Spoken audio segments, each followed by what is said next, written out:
Bueno, muy buenos días. Les damos la bienvenida al seminario Reflexiones a 5 años del 18 de octubre. Quisiera comenzar agradeciendo a quienes nos acompañan de forma presencial y también a quienes nos están viendo por streaming a través de transmisiones El Líbero. Este seminario es fruto de la coordinación de 10 centros de estudios, quienes hemos querido contar con este espacio de reflexión a 5 años de uno de los acontecimientos más importantes de nuestra historia política reciente. Quisiera saludar y agradecer especialmente la presencia de los directores ejecutivos de estos centros de estudios, saludar a Leonidas Montes, del Centro de Estudios Públicos, Jorge Caraquemada, de la Fundación Jaime Guzmán, a Fernando Claro, de la Fundación para el Progreso, a Juan Pablo Rodríguez, de Fundación Piensa, Juan José Obach, de Horizontal, Cristian Stewart, de Idea País, Claudia Alvarado, del Instituto de Estudios de la Sociedad, Luis Pardo, del Instituto Libertad, José Francisco Lagos, de República, y Bettina Horst, de Libertad y Desarrollo. Nos acompañan en nuestro primer panel titulado Causas de la crisis de octubre, violencia y descontento social, Max Colodero. Max es sociólogo, doctor en filosofía y analista político, profesor en la Escuela de Artes Liberales de la Universidad Adolfo Ibáñez, exdirector de estudios del Ministerio Secretaría General de la Presidencia y ex vicepresidente de la Comisión Nacional UNESCO Chile, columnista en el diario La Tercera, panelista en radios Agricultura y Pauta. Gonzalo Cordero, abogado de la Pontificia Universidad Católica, ha sido consultor internacional, ex decano de Derecho de la Universidad Andrés Bello, actualmente director de TVN, columnista de La Tercera y panelista de Radio Pauta. Nos acompaña también María José Nodón, abogada de la Pontificia Universidad Católica de Chile y magíster en Artes Liberales de la Universidad de Navarra, España. En la Universidad Adolfo Ibáñez ha tenido diversos cargos, entre ellos directora del Departamento de Literatura, del Magíster de Artes Liberales, de posgrados de la Facultad de Artes Liberales. Actualmente es decana de la Escuela de Gobierno, panelista de Tele 13 Radio y columnista de La Tercera y La Segunda. Y agradecemos también a nuestra moderadora, Pilar Molina, columnista de El Líbero. Muchas gracias.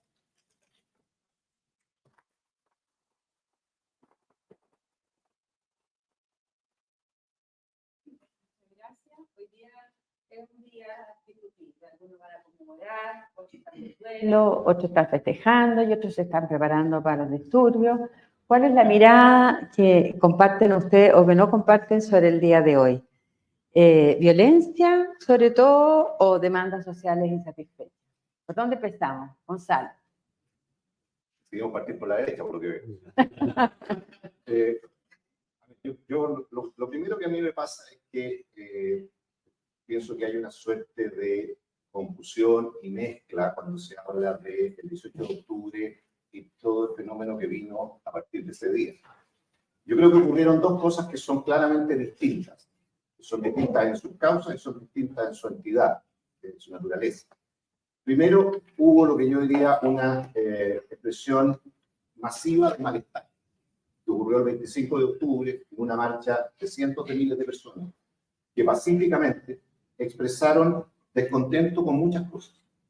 Y eso es una realidad, y es una realidad que uno debe asumir y atender.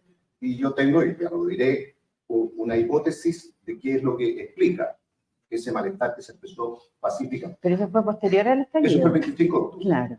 Luego hay luego no en el tiempo, sino que al hacer la distinción, hay una expresión de violencia muy fuerte, muy acotada, minoritaria y enfocada en lo que yo creo, lo que uno sabe, fueron grupos anarquistas, grupos de extrema izquierda antidemocrática. Y cuando se habla, por lo tanto, yo no comparto para nada la expresión estallido social. Porque cuando se habla de estallido social, lo que se está diciendo implícitamente es que a partir del 18 de octubre vino un periodo en el cual la sociedad ya no resistió más una suerte de situación de injusticia y frente a esa frustración, la sociedad explotó. Y eso no es verdad. ¿Y cómo denominas tú el día de hoy?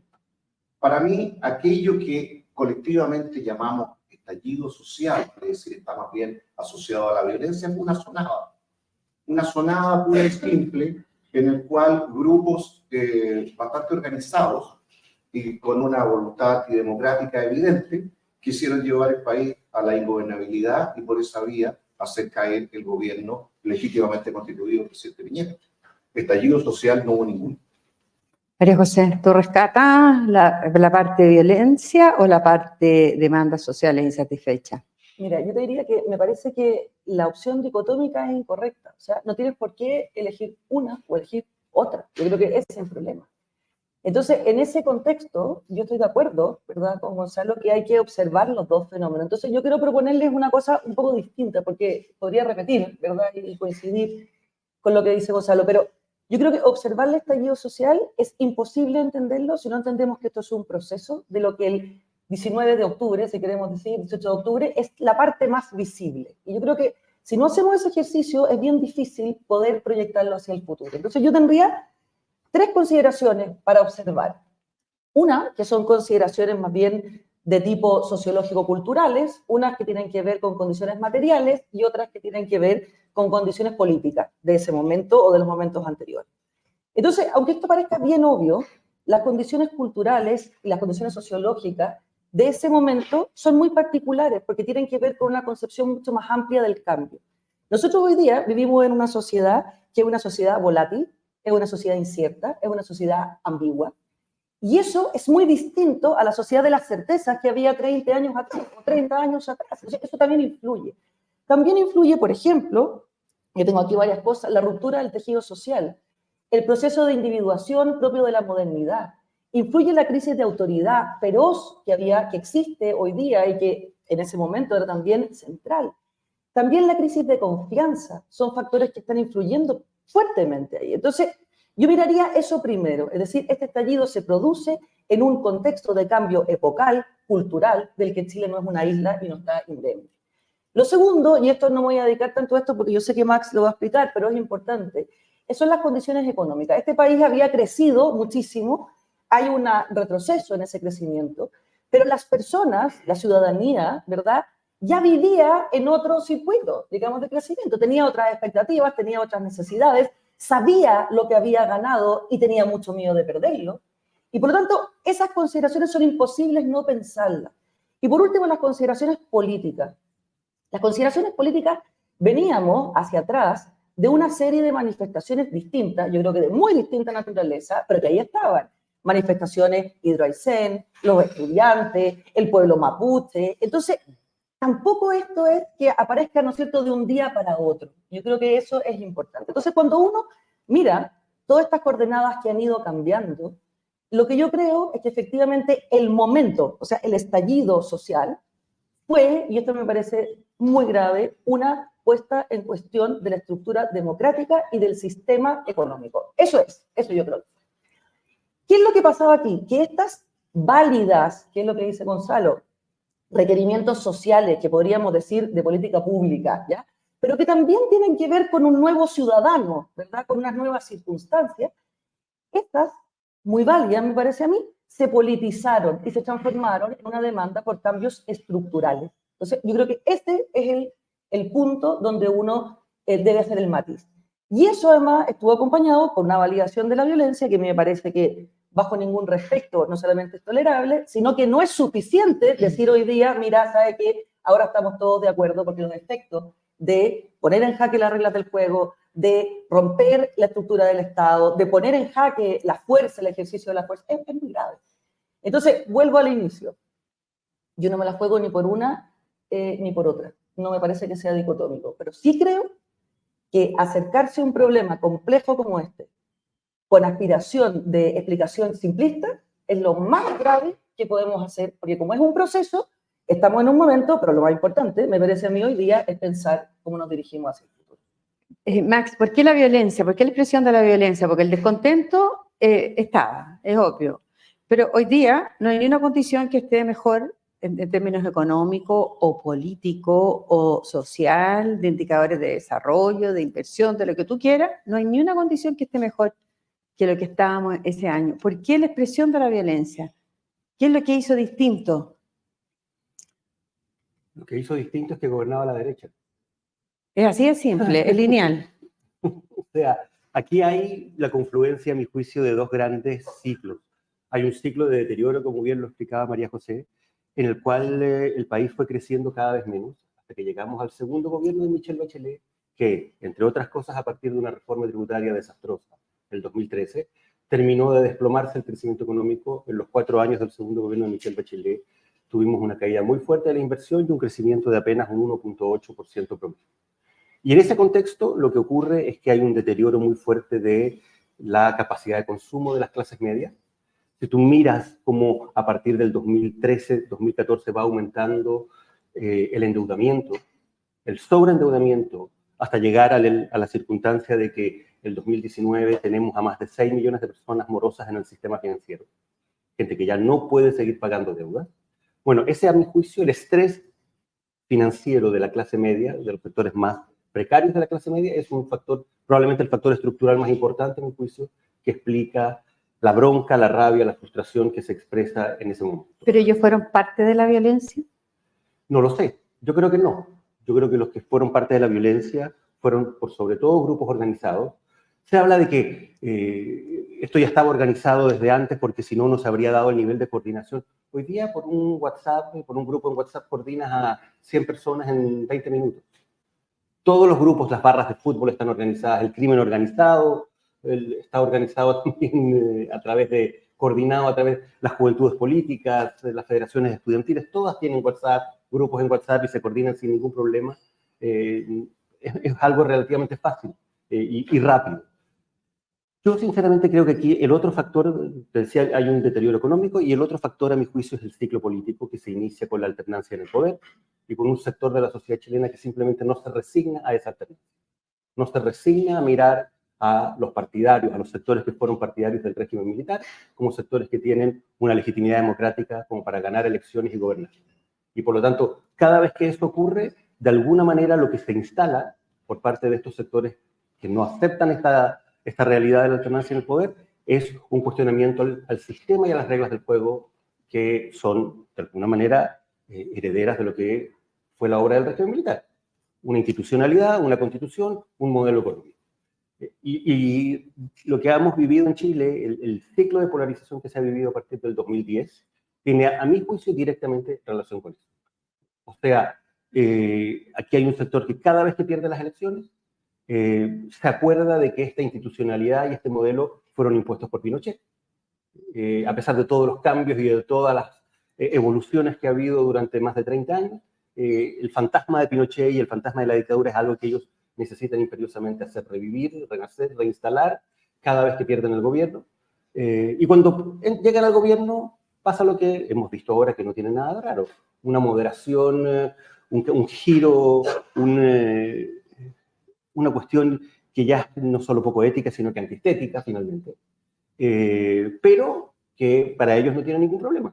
Ellos validan las reglas del juego y ellos, de alguna manera, me refiero a los sectores que hoy día son parte del oficialismo y me refiero a todos en conjunto. Creo que no hay grandes matices. Esta idea de que hay un socialismo democrático que tiene una visión distinta. El socialismo democrático se comportó cuando llegó la hora de ver quién estaba comprometido realmente con la democracia. Se portó igual que el socialismo no democrático. No hubo ninguna diferencia. Nadie estuvo dispuesto a tenderle la mano al Estado, al gobierno de turno, a hacer un esfuerzo real, a adquirir un compromiso por defender y restablecer el Estado de Derecho, el orden público. Todos validaron, unos más entusiastas y de manera más explícita y otros en silencio aplaudiendo desde su casa, validaron lo que estaba ocurriendo en las calles y validaron la posibilidad de que el gobierno de Sebastián Piñera fuera derrocado por la violencia. ¿Por qué ocurrió eso, Gonzalo? Nosotros no habíamos visto nunca eso, a la clase política manifiestamente apoyando la violencia. ¿Por qué ocurre eso? ¿O no la apoyaron? No, ¿Fue importante o no fue importante la actitud que tuvo la clase política para que esto se prolongara? por supuesto que fue muy importante y yo estoy completamente de acuerdo con lo que acaba de decir Max. A ver, yo quiero hacer una pequeña referencia. Para mí, razonar es distinguir. Y por lo tanto, es fundamental que uno trate de separar las cosas para comprender los fenómenos, porque no es lo mismo que complejizar que confundir. Y yo creo que aquí, sobre la excusa de que hay que entender fenómenos complejos, y son complejos, se confunden muchas veces las cosas. ¿Ah? Para analizar esto, yo creo que está, por un lado, el hecho de que uno tiene que preguntarse, ¿hubo expresiones de malestar masivos? Sí. ¿Hubo expresiones de malestar violento? Sí. ¿Qué fue lo masivo? Lo masivo. ¿Qué fue lo violento? Lo acotado, en términos de número, pero muy violento. Ahora, ¿por qué razón nos encontramos en un momento en que el sistema político, una gran parte del sistema político, valida la violencia? Yo creo que hay varias causas. La primera ya la dijo Marx y no tengo para qué repetir. O sea, en Chile hay un sector del país que considera que no es legítimo nomás que el otro sector gobierne. Y eso tiene muchas razones. Tiene, primero, una cierta mirada de que la izquierda se autoatribuye la defensa de principios y le atribuye a la derecha la defensa de intereses. Entonces, mientras yo defiendo la justicia, ustedes están defendiendo mientras yo defiendo la justicia para los desvalidos, ustedes están defendiendo los intereses de los poderosos. Entonces, la acción política mía es justa, la acción política de ustedes es injusta e ilegítima. Yo sé que me pueden decir que estoy simplificando las cosas, pero creo que es la mejor manera de graficar, digamos, en un breve espacio de tiempo la realidad, demostrar la realidad. Eso como una primera cosa. Entonces, lamentablemente hay una izquierda, no toda, pero sí la que predomina hoy día, que cree que es legítimo votar un gobierno de derecha por cualquier vía. Porque no es legítimo que la derecha gobierne. Porque la derecha no puede ganar con mayoría. ¿Sí? Si la derecha no puede ser mayoría porque es social, culturalmente minoritaria. Y cuando gana es porque entonces engañó a la gente. Y como es consecuencia de un engaño, entonces tampoco es legítimo que gobierne. Entonces, esa percepción, esa autopercepción de que son los únicos que tienen legitimidad para gobernar, los llevan a esto. Y luego, lamentablemente, creo que estamos en un ambiente, lo que ha hecho, cómo ha moldeado la sociedad, la irrupción de Internet y por lo tanto de las redes sociales, de los medios de comunicación digitales y el hecho de que cada persona sea un medio de comunicación en sí mismo, creo que ha exacerbado en la sociedad la emocionalidad y eso también contribuye mucho al populismo, contribuye mucho a que cuando no existen liderazgos que sean capaces de autocontenerse y de respetar ciertas reglas del juego, bueno, el sistema hoy día tiene mucho menos herramientas para forzarnos a respetar ciertas reglas. Entonces, se había ido construyendo, con esto termino esta intervención, se había ido construyendo además en el tiempo una mirada muy ácida de la sociedad chilena y desde el liderazgo se había actuado también con mucha responsabilidad. Y se le había dicho a la gente que la sociedad chilena era la sociedad más desigual del mundo, que la sociedad chilena era una sociedad totalmente marcada por el abuso, que en realidad la culpa de que hubieran necesidades insatisfechas era que la riqueza estaba mal repartida y que por lo tanto todo, prácticamente todo se explicaba o se resolvía porque había alguien que se estaba llevando un pedazo muy grande de la torta y había que quitarse. Entonces, esa cultura o esa manera de razonar de que estructuralmente la sociedad es violenta, llevó también, lógicamente, a que hubiera mucha gente, no solo en la política, en los medios de comunicación, en el periodismo, en la televisión, en los matinales, a legitimar la violencia.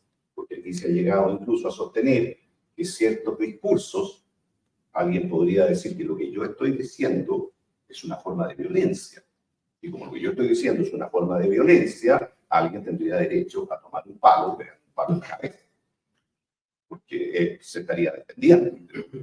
Entonces yo creo que aquí hubo también mucho de eso. ¿Y qué fue lo más crítico en que la violencia se instalara y se legitimara? ¿Fue el inhibir la represión de parte de Carabineros, el que la mantención del orden público se convirtió en sinónimo de represión, abuso?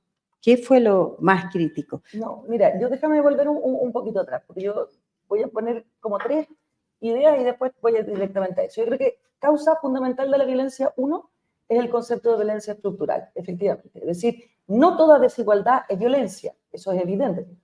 Pero aquí se instaló que eso era de esa manera. Entonces, ¿cómo vas a tú restringir o parar o detener la violencia si efectivamente es la causa que tú estás reconociendo? O sea, que eso es una cosa teórica, pero muy práctica también. Segundo, déjame tomar el ejemplo de la torta que dice Gonzalo, porque aquí, si uno mira, ¿verdad?, la discusión más teórica, uno podría decir, mira, hay unos que creen que el problema es el tamaño de la torta. Es decir, este es un problema de crecimiento, un problema de que mientras más grande la torta sea, todos estamos mejor. Obviamente, sí. Hay otros, por el contrario, que dicen, no, el problema son cómo se distribuyen las tajadas de la torta, ¿verdad? O sea, hay tajadas que son más grandes, entonces aunque crezca la torta, siempre hay unos que se llevan la tajada más grande. Esa es otra manera de mirarla. Yo les propongo una tercera. Y es que aquí, culturalmente, la gente es muy distinta. Entonces ya no es un problema solo de la torta, que por supuesto tiene que crecer y por supuesto hay que distribuirla bien, no. Es un problema de que los chilenos hoy día quieren otros aperitivos en su fiesta y que hay otros invitados. Entonces la respuesta de la torta ya nos queda bastante chica, ¿ya? Entonces yo creo que eso también es un problema. O sea, limitarlo a la torta grande o a la torta dividida, yo creo que es un problema. La tercera cosa, que también es un problema, que de alguna manera ustedes lo anunciaron, son las emociones. Esta es una sociedad, acuérdense, o sea, con un concepto muy importante de la individualidad que lleva justamente a las identidades. O sea, cuando uno pierde el concepto común, ¿verdad?, de algo que nos une en común, de proyecto común, lo que va quedando son las individualidades, ¿no es cierto? Y entonces las identidades, hoy día, casi es como salir a recoger, ¿verdad? Yo recojo que soy vegano, yo recojo que soy, una idea, animalista, y voy así, ¿verdad? Y entonces eso obviamente hace muy difícil establecer un proyecto, un programa, una identidad, ¿verdad?, común. Y entonces, en este momento, yo creo que habían 2 emociones que sí eran exactamente igual. Una era la euforia, ¿verdad? Efectivamente, aquí había llegado el momento de la redención, la revolución, ¿verdad? Olvidando que en este país existían canales institucionales perfectos para que todo eso, todas esas demandas pudieran ser procesadas. Y eso es gravísimo. O sea, poner en jaque las reglas del juego y creer que este es el momento de la epifanía o de la reconstrucción del mundo es gravísimo. Eso es evidente.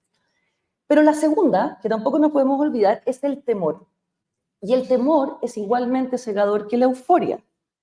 Entonces, frente a la sensación de una hegemonía ideológica sin contrapeso, que esta era la sensación, ¿no es cierto?, que había en ese momento, y creo que todavía permanece hoy día, yo creo que hay una segunda pulsión también negativa, que es la de detener, o sea, transformarse en una muralla, ¿verdad? Y una democracia no necesita murallas, necesita construcciones conjuntas. Entonces creo que a partir de ahí, hoy día, hay un problema con el concepto del cambio. Y es la ecuación entre la identidad y el cambio. Es decir, ¿cuánto puedo cambiar sin dejar de ser el que soy? Y esa pregunta, y estamos aquí en un ambiente de derechas, yo creo que es la gran pregunta que la derecha tiene que hacerse hoy día. ¿Sí? Y yo creo que hay un grupo de derecha que tiende a una respuesta que dice, mira, aquí lo que hay que hacer, el poder se obtiene, o mi tarea en la sociedad es mantener la pulcritud de las ideas prístinas. Y por lo tanto, toda negociación, todo acuerdo que signifique, digamos, renunciar a algo o poner a disposición algo, es cobardía, es traición, es entreguismo.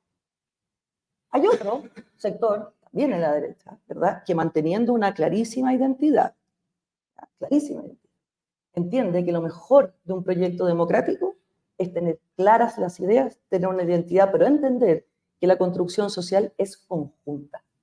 Y entonces yo aquí voy a decir algo que a lo mejor es muy, digamos, como suena contradictorio, pero solo es capaz de negociar, a mí me gusta mucho más la palabra negociar que acordar, y entendiendo, por supuesto, que los acuerdos de negociar no son en sí mismas, sino que tienen que ser buenas y tienen que ser para algo, eso por supuesto. Solo puede negociar o puede acordar aquel que tiene muy claro cuál es su identidad. Y por lo tanto, el que sabiendo cuáles son sus principios, el que sabiendo, identificando bien qué es lo que puede poner en común y qué es lo que no, logra un acuerdo para avanzar en políticas públicas o en digamos, en proyectos de futuro, proyectos políticos, yo creo que eso es un acto de profunda valentía, O sea, todo lo contrario. Entonces, así como en la izquierda, el problema tiene que ver con la violencia estructural, con, digamos, poner en jaque el sistema y con esa euforia que valida la violencia, que valida, que cree casi mágico lo que ahí está. En la derecha yo creo que el temor también produce esa observación. Y yo creo que si no la hacemos, podemos tener un problema. Entonces yo aquí lo estoy poniendo Pero como María José, opción. si te entiendo, tú estás haciendo una crítica también a la derecha, no tuvo capacidad de negociación y ella es en parte responsable del estallido o como Mira, le la quieras pregunta es llamar. muy buena, porque en ese minuto, cuando hubo el acuerdo por la paz y la Constitución, hubo una parte importante de la derecha que entendió que ese acto era un acto de entreguismo, era un acto de cobardía. Yo creo todo lo contrario. O sea, es verdad que podemos poner en cuestión con el diario del lunes, porque es fácil resolver las cosas con el diario del lunes. Con el diario del lunes es evidente que lo que ocurrió fue una opción por darle tono constitucional a un proceso que podría haber sido de otra manera. Eso es evidente. Y hoy día podemos decir si fue mejor, peor, ya. Pero en este momento, yo creo que no había otra opción. Y lo que hizo el presidente Piñera y su gabinete ministerial es un acto de, no solamente quizá el único o el último acto alto de la política, sino que es un acto de responsabilidad frente a lo que estaba ocurriendo. Entonces, yo creo que ahí, si miramos a la derecha, se produce esto mismo, ¿verdad? Y entonces podemos tener legítimas diferentes opiniones, pero yo creo que es importante no solamente mirar las diferencias o los matices en la izquierda y con fuerza criticarlo y con fuerza condenarlo y con fuerza exigir responsabilidad, pero si estamos aquí, me imagino que es también para hacer una observación más del sector, más propia, ¿verdad? Y plantearnos desde ahí nuestras, digamos, proyecciones de futuro. Y termino solo con esto. En el tema de las emociones, en una cosa mucho más sociológica, digamos, lo que se ha observado mucho del estallido social es que equivale como a un cierto carnaval, ¿verdad? Donde las personas se sacan como su máscara ciudadana y sacan hacia afuera, digamos, todo sin filtro. Yo le he dado harta vuelta a esta hipótesis, fíjate, que no sé si me convence tanto, pero ahí está, ¿verdad? Y dándole vuelta y mirando, uno puede encontrar que hay otro momento hacia atrás en la que parece haber esa cosa como esa euforia desbordada distinta, que es cuando se murió el general Bernales. ¿Se acuerdan cuando se murió el general Bernales? Que era un estupendo general, pero tampoco era, o sea, tampoco era la figura enorme, gigante. También hubo un desborde, ¿se acuerdan el general del pueblo hacia las calles? Entonces, si uno lo mira como proceso, habían en las manifestaciones, en estas respuestas, digamos, fluidos emocionales, y yo creo que tuvieron mucho que ver también ahí, digamos, con lo que ocurrió en definitiva. Pero nunca se había quemado el metro, nunca se habían quemado 7 estaciones del metro y 18 habían quedado parcialmente destruidas, nunca se habían quemado las iglesias, sacado los cristos, nunca vimos una violencia de ese tipo en Chile. ¿Por qué? ¿Cómo se explica? ¿O hubo una legitimación de la violencia? Siempre se dice que la hubo. ¿Y cómo se legitimó la violencia para que esto recrudeciera? Y estábamos todos pegados a la televisión pensando qué va a pasar hoy día. Yo coincido con Gonzalo en que aquí finalmente hay un cierto relato, un cierto discurso, una cierta manera de aproximarse a los fenómenos y a los problemas, donde finalmente la violencia queda legitimada de facto. Es decir, si lo que tú estás haciendo, si los abusos, si las desigualdades, si las injusticias de la sociedad chilena son en sí mismas violencia, tengo derecho y legitimidad para responder también con violencia frente a la violencia sistemática y estructural que me están ejerciendo. Yo creo que ese es un aspecto central.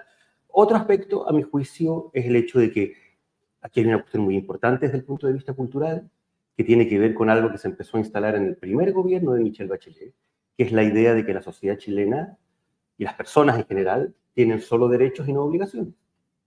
Y que finalmente donde hay, como dicen los peronistas, donde hay una necesidad hay un derecho, y por lo tanto, frente al abuso y frente a las injusticias, tú tienes el derecho de transgredir las normas.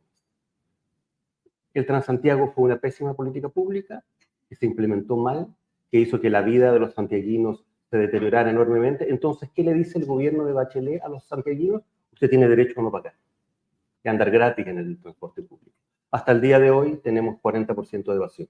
Y el discurso del Frente Amplio, que validó incluso saltarse los torniquetes. Discurso se va reforzando Y ese discurso tiene un cambio cualitativo ¿a partir de qué momento? A partir del momento en el que el conjunto de la izquierda, es decir, centro-izquierda y izquierda, se reencuentran después de más de 20 años en la oposición, a partir del primer gobierno de Sebastián Piñera, y donde finalmente se conectan con una cuestión que es algo, a mi juicio, muy importante de tener en cuenta.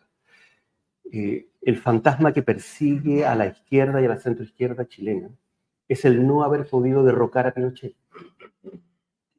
¿Todavía? Pero absolutamente, sí. ¿Por qué esta sigue siendo la constitución de los 4 generales y por qué todavía el sueño de enterrar al neoliberalismo? Pero obviamente,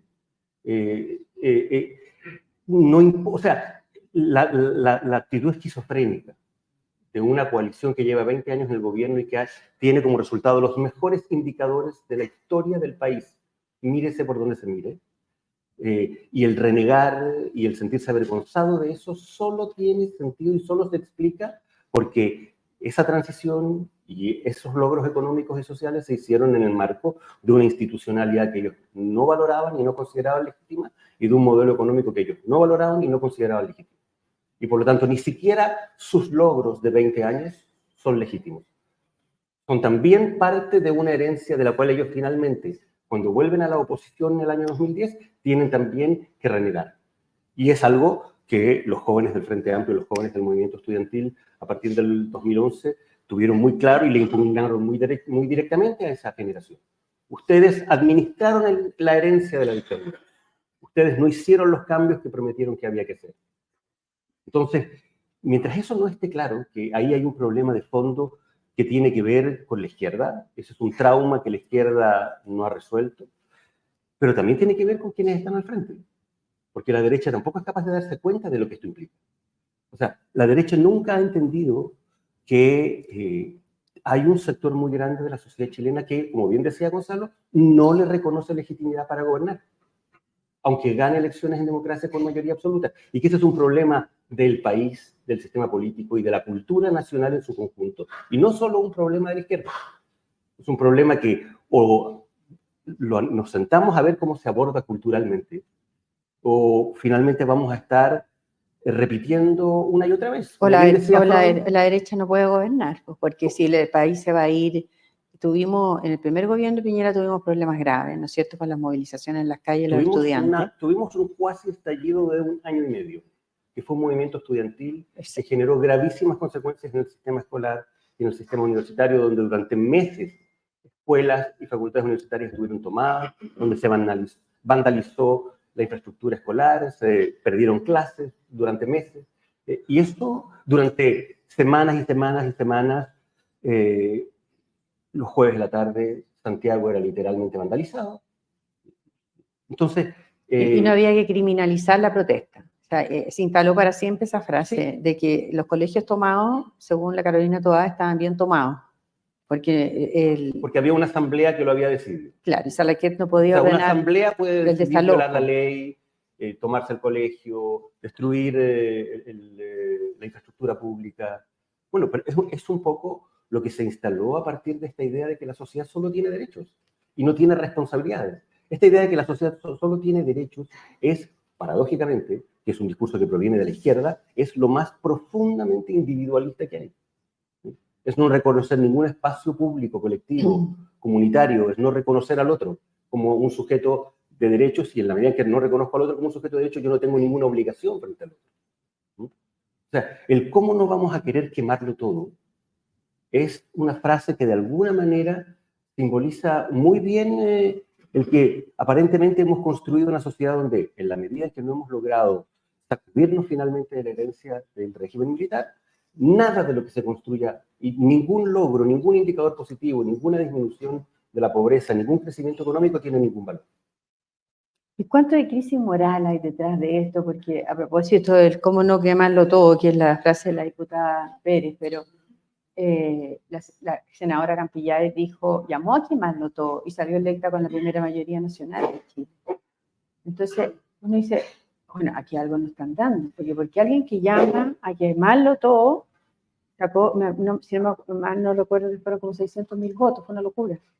Claro, porque había yo creo que personas como ella encarnaban una esperanza de cambio a las víctimas. de un cambio que la gente, en términos gruesos, en términos agregados, probablemente a ese cambio la gente no le da necesariamente un contenido específico. O sea, yo creo que la gente, en buen sentido, espera elegir personas que hagan una sociedad un poquito más justa, ¿no? Un poquito más equitativa, que las cosas funcionen también un poco mejor. Y claro, el contexto de la sociedad, el discurso al que la gente está expuesta, te lleva cada cierto tiempo a creer, o de manera más o menos permanente, también te lleva a creer que el hecho de que lleguen al gobierno o a cargos de autoridad personas que no pertenecen a la élite, personas que conocen directamente los problemas, porque los han vivido, porque los han sufrido, eventualmente porque son víctimas de algún tipo de abuso o de circunstancia, la gente cree, honestamente, y a veces con razón o a veces equivocadamente, que el llevar a esas personas a los cargos te puede hacer efectivamente contribuir a una sociedad mejor. Pero eso tiene que ver con el contexto, con el momento. ¿Ah? Yo creo que el problema grave aquí está en lo que hemos estado conversando respecto de que no exista en el sistema político un acuerdo que pase. Y creo que el tema de los acuerdos, creo que el tema de los acuerdos en esto es vital. Yo les puedo decir que yo tengo 31 años de muy feliz matrimonio, así que yo creo que ustedes pueden suponer que yo tengo capacidad de ceder de negociar y que valoro llegar a acuerdos. Eso no les quepa la menor duda. Pero ¿cuáles son los requisitos para llegar a un acuerdo? Yo no puedo ir a tener mi cabeza formateada en una grapa para derecho. Los acuerdos tienen que ver con las partes y con el objeto de lo que se acuerda. Entonces, es muy complejo llegar a acuerdo con una contraparte que no te reconoce legitimidad como contraparte. O sea, nosotros tenemos que llegar a acuerdo con gente que quiere y está dispuesta a llegar a acuerdo con nosotros como oposición.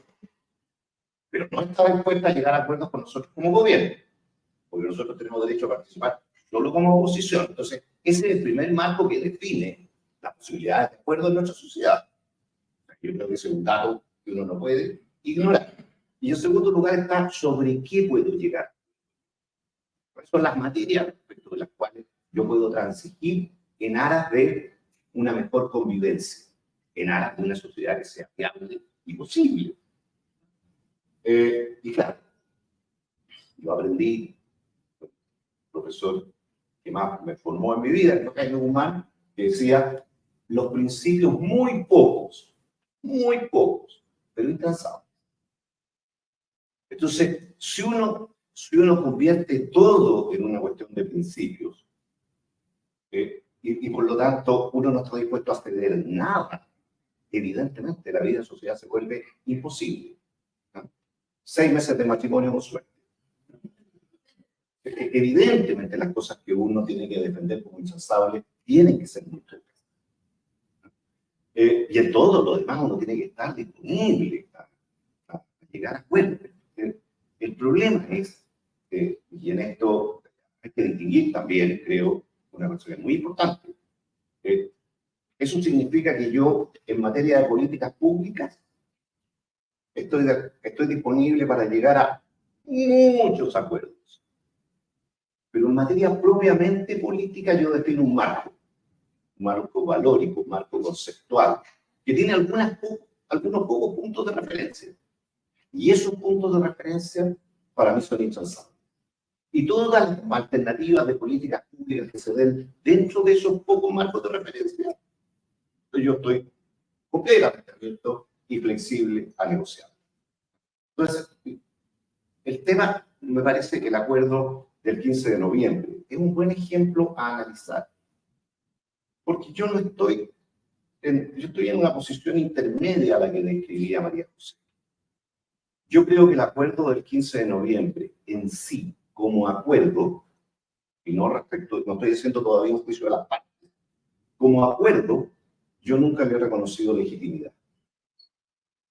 Porque a mí me enseñaron que la voluntad bajo coacción no es lícita, no se expresa. El acuerdo no es lícito cuando se alcanza bajo fuerza.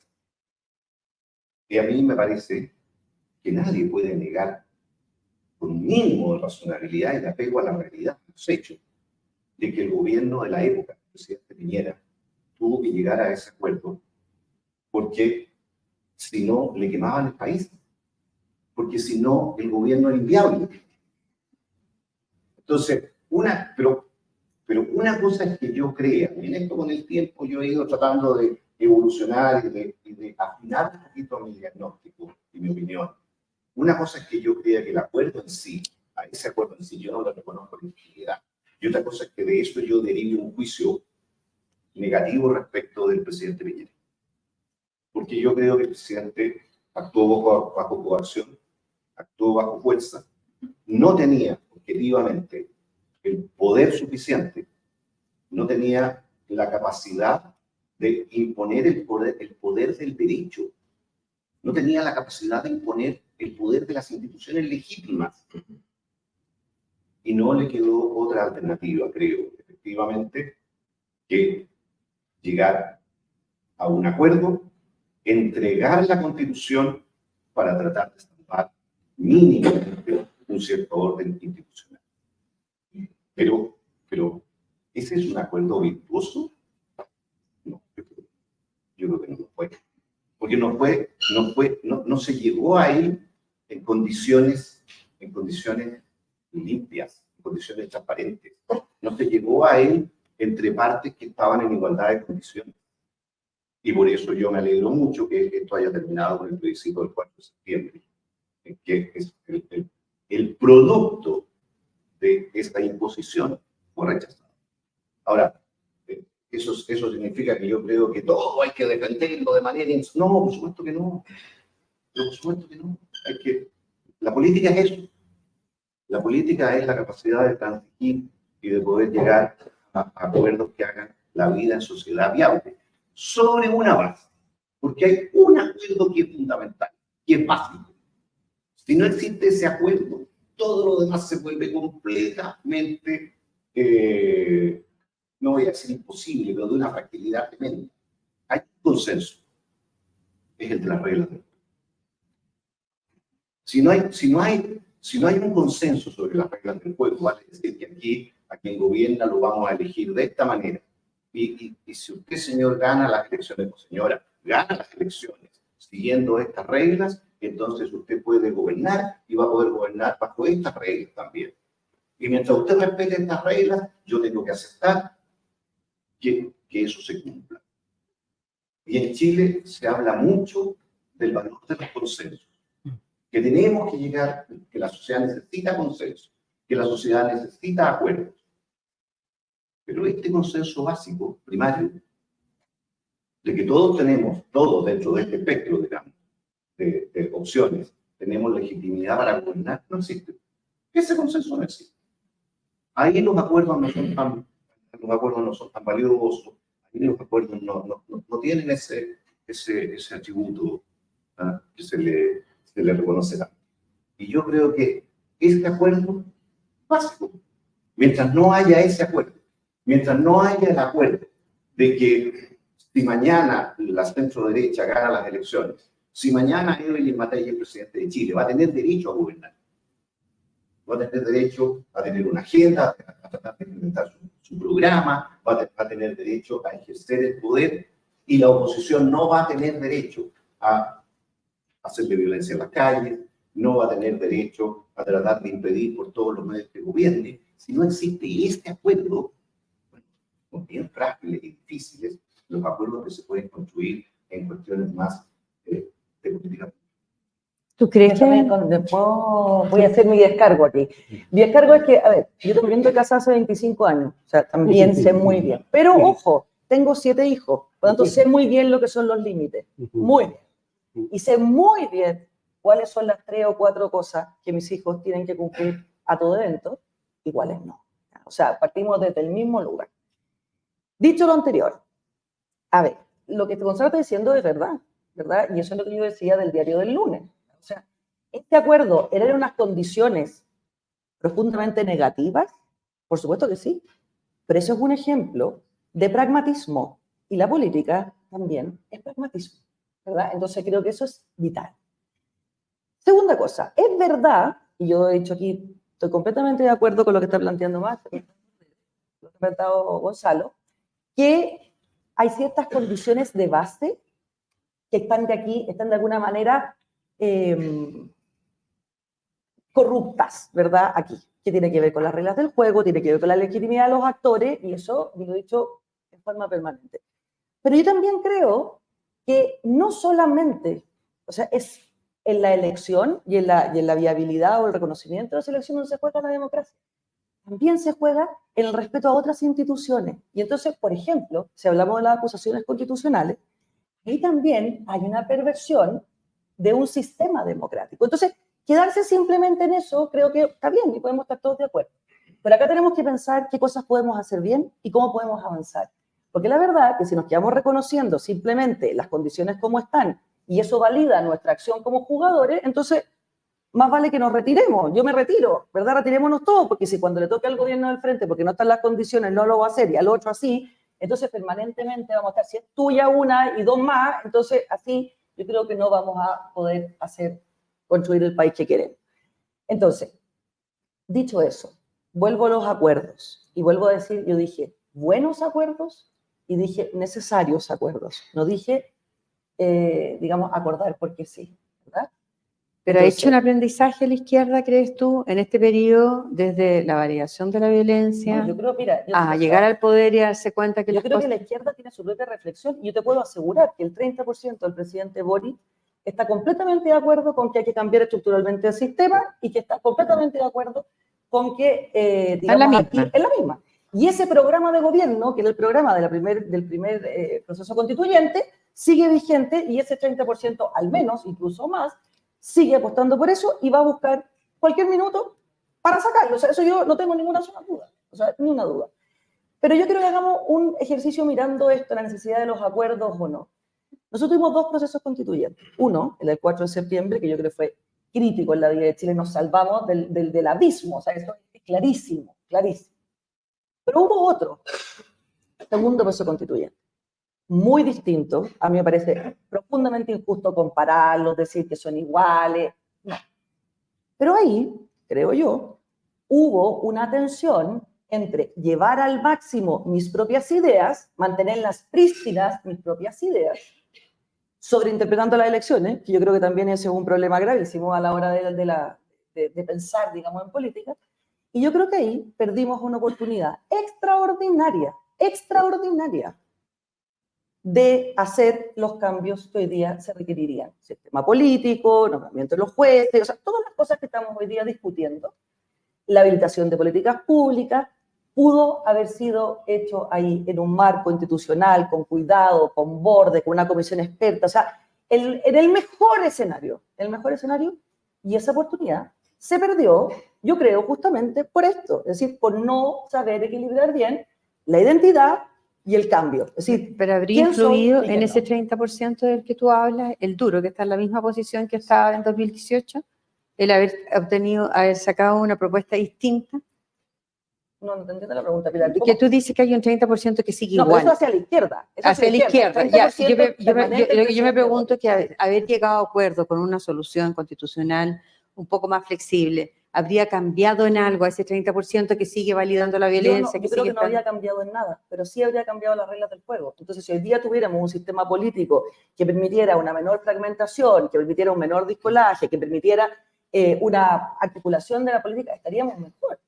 O sea, evidentemente, y además creo que la política habla mucho de oportunidades, pero hay que empezar a hablar de responsabilidades. Y había ahí una oportunidad y una responsabilidad que a mí me parece no había que perder. Si tú me preguntas por qué, vuelvo a lo mismo. Porque ahí se puso en juego la identidad y el cambio. Es decir, hasta dónde yo voy profundamente con mis ideas sin cambiarlas, sin matizarlas, y hasta dónde entiendo pragmáticamente que lograr eso, por ejemplo, ese proceso, haber aprobado ese proceso, era mejor, ¿verdad? Entonces, En ese sentido, yo digo que entendiendo claro que solo se puede llegar a acuerdos y solo se puede negociar si tienes muy clara tu identidad. Esto no se trata de difuminarse, no se trata de desdibujarse. La política también es el arte de lo posible. No nos olvidemos eso. Y por lo tanto el pragmatismo es un elemento central a la hora de sentarse realmente a ejecutarla o a completarla. Vamos con Max, que tenemos 1 minuto para el café. 1 minuto. No, no.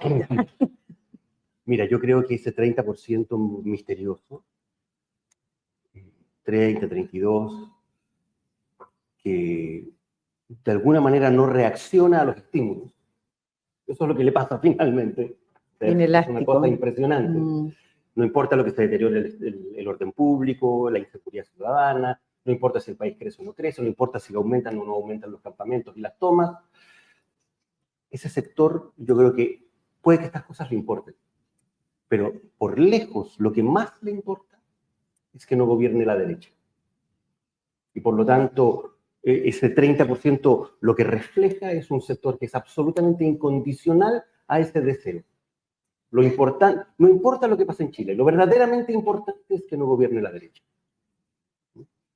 Y respecto, no quiero dejar pasar mi oportunidad de opinar sobre el acuerdo del 15 de noviembre, obviamente, en el minuto que me queda. Yo no sé sinceramente si Sebastián Piñera tenía la posibilidad de hacer otra cosa, dadas las circunstancias, eso no lo sé. Sebastián Piñera siempre argumentó que no había otra posibilidad que abrirse a este acuerdo institucional, pero lo que sí creo es que Sebastián Piñera y la derecha en su conjunto, los sectores que en ese momento eran oposición, puede que no hayan tenido posibilidad de hacer otra cosa, pero sí tenían posibilidad de decir y de explicar otra cosa. A mí lo que más me complica de este acuerdo del 15 de noviembre no es el acuerdo mismo, es el intento de legitimar y de convertir en algo virtuoso, algo que nunca fue virtuoso. O sea, a mí me sorprendió mucho, y me sigue sorprendiendo, que Sebastián Piñera, en ese contexto, la derecha, los partidarios del gobierno en ese momento, no le explicaran al país con peras y manzanas que 1 año y medio antes en este país había habido una segunda vuelta presidencial y que el candidato contrincante de Sebastián Piñera, que se llamaba Alejandro Guillé, tenía el proceso constituyente y el cambio de constitución en su programa. Y que en el programa de Sebastián Piñera, por una cuestión de convicción de que eso no era necesario, el cambio de constitución no estaba en el programa. Y que por lo tanto, abrirse a este acuerdo, aceptar la imposición de hecho, como la llamaban, la imposición por la vía de los hechos, era de alguna manera violentar a un gobierno legítimo que había ganado con mayoría absoluta y era violentar a una mayoría de chilenos que había votado por ese gobierno y por ese programa. Eso no se le explicó nunca al país. Pero ¿era viable explicárselo mientras se estaba quemando el país? Mira, es que ¿sabes cuál es el problema de cuando no explicas eso en las circunstancias que tienes que salir a explicarlas? Que pasa lo que terminó ocurriendo. Que Sebastián Piñera, poco antes de fallecer, que en paz descanse, termina reconociéndole al país que esto fue un golpe de Estado. Y que por lo tanto tenemos que ahora tragarnos el saco de que entregamos la Constitución producto de un golpe de Estado. Era mejor explicarle al país las cosas y poner al país poner a la ciudadanía también ante la disyuntiva en la que estaba el propio país y el propio sistema institucional. Porque lo que se hizo fue exactamente lo contrario. Vestir de acuerdo y vestir de un consenso respecto de cómo canalizar una crisis, cuando lo que ocurrió realmente ahí no fue eso. Fue el tener que aceptar que la Constitución debió, como decía Gonzalo, ser entregada porque el país, el presidente de la República y el sistema institucional fueron puestos con la pistola al pecho. Esa es la realidad. Entonces, tratar de normalizar y de convertir en virtud una cuestión que es una tragedia. Yo prefiero y hubiera preferido, sinceramente, que el presidente nos explicara que estamos frente a una tragedia y que la ciudadanía tuviera que tener también una posición frente a si aceptábamos violentar la Constitución y violentar a una mayoría que había votado por un gobierno democrático 1 año y medio antes.